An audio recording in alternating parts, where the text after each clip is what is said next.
When I die, would you devour me, bones and all? Because if the answer is no, then it's not really love.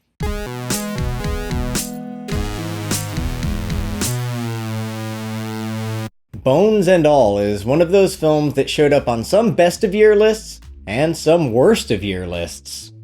It's a coming-of-age road trip love story, but it's also about cannibals. It's a really strange blend that works surprisingly well. Bones and All begins and ends as a horror movie, but in between it's about two lost misfits who find each other and try to find a way to survive. They have both faced isolation and abandonment by parental figures. Given the premise of this film, one would assume it's set during the post-apocalypse, but it actually takes place in the 1980s, as exemplified by the lack of smartphones and the inclusion of Duran Duran and Joy Division on the soundtrack. Any film that uses a New Order song to characterize young love automatically gets a higher score from me. It's a personal bias. The soundtrack from Trent Reznor and Atticus Ross begins by imitating an 80s horror score, shifting into a more sentimental mood with the guitar balladry of the film's second act, and the song You Made It Feel Like Home perfectly characterizes the film's somber ending.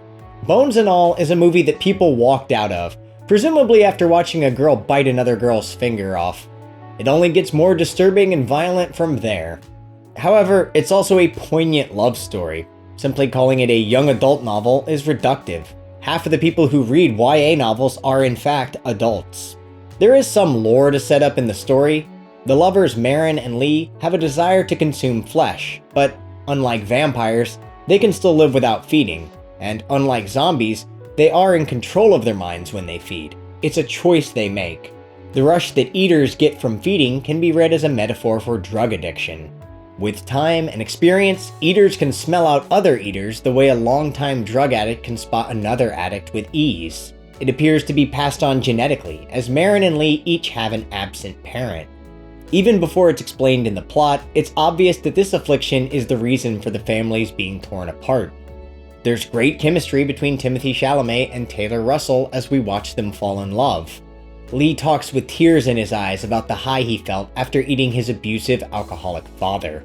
Lee and Marin's desire for flesh could also be a metaphor for sex. It's certainly what it sounds like when they're asking each other about their first time. The two go on a date to a slaughterhouse. Lee seduces a carnival worker, and the two eat him together in a cornfield. The film begins from Marin's perspective. As she's hanging out with some friends from school, her and another girl are shot through a glass table. There are hints of sexual tension between the two before Marin decides to bite her friend's finger off. Her father decides to abandon her soon after, but leaves behind a recording. He is gone, but his voiceover remains, informing us of Marin's violent history throughout the film. Marin loves to escape through reading. She's seen with a copy of Lord of the Rings before embarking on her own epic adventure. The first eater she meets along the way is an old man named Sully. He's shot in silhouette with a feather in his hat. Quite a mysterious figure. He's an early mentor for Marin, but he's much different from, say, Sully in Uncharted. This Sully ate his own grandfather. The audience is shown family pictures of the victim as Marin and Sully consume her remains like wild animals. After learning the ropes of being an eater from Sully, Marin moves on because, well, he's kind of a creep. He refers to himself in the third person, insinuating some level of detachment from reality. He also keeps a long braid of hair made from his victims. Enter Lee, a stoic hipster wearing clothes that don't quite fit, usually a Thundercats shirt. He's a fine young cannibal, and one of his favorite bands is Kiss. Lee has a tough exterior, but underneath his facade he has a kind soul. Like Marin, he is grappling with his condition. He comes from a broken home and is on the run. The pair travel the United States together in search of Marin's mother. The states they travel to are highlighted as the states' letters are flashed on screen for a moment. It's a nice stylistic touch. Critics of this film will probably find discomfort with the whole cannibalism metaphor, but it's not as though the intention of the movie is to make cannibalism look cool. Lee and Marin are tortured by their condition, and the ending is not a happy one. The pair try to find a way to survive without compromising their morals, but they end up feeding on a man who had a wife and child, which causes conflict in their relationship. There's an ominous close-up on Lee's face as he seduces the man, but it's not as though they're framed as serial killers. They meet another pair of eaters out in the woods, played by Michael Stuhlbarg and David Gordon Green. One of them doesn't even suffer from the condition which other eaters are stricken with. He's described as a groupie. Even though I would not trust these guys at all, they tell our lead characters that in order to mature as an eater, you have to eat an entire body, including the bones. Hence the title, Bones and All. At the end of the film, Lee's dying wish is for Marin to eat his remains. We hard cut from the blood-stained floor to a bare apartment, and then a flashback of the lovers watching a sunset, leaving us to forever ponder the question, did she eat his bones? Bones and All is a movie about those who don't fit into conventional societal standards, using cannibalism as a metaphor for experimentation with drugs or sexual kinks. Bones and All is tragically delicious. It gives a whole new meaning to the term eating ass. I'm giving Bones and All a 9 out of 10. I would have included it on my best films of the year list if I had seen it sooner. It would be in my top 5 for 2022, though the strange mixture of gore and teen romance might not be for everyone. Now, let's talk about another film which also made me pretty hungry.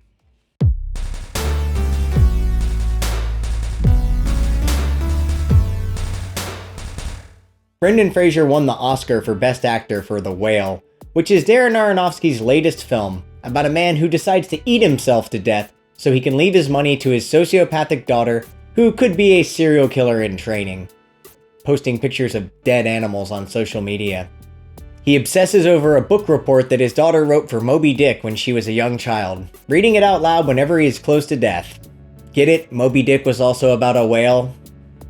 Charlie's best friend is a nurse who enables his obesity and then saves his life when he's choking on a meatball sandwich.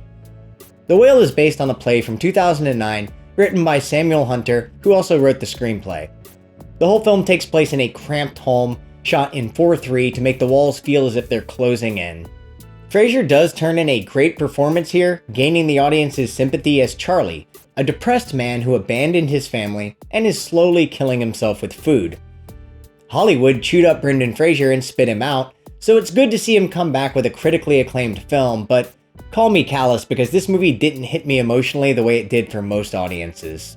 The acting is strong, but Charlie is a victim of his own making, and it felt twisted to watch him go down his spiral of destruction as people around him simply accept that he's beyond saving.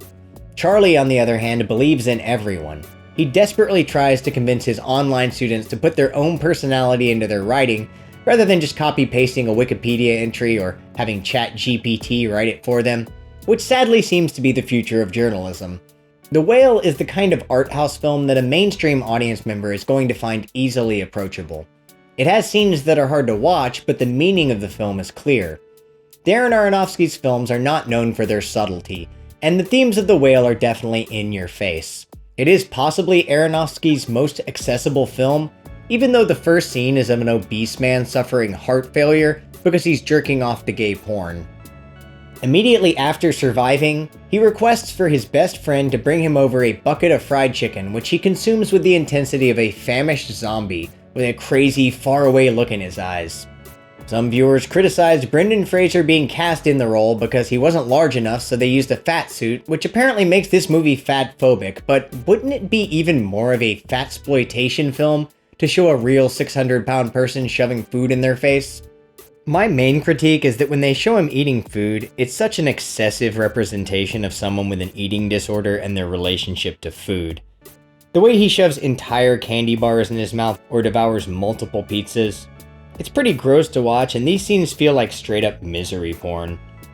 I could also hear people in the theater sobbing as they chewed on their popcorn. It was an uncomfortable movie to watch.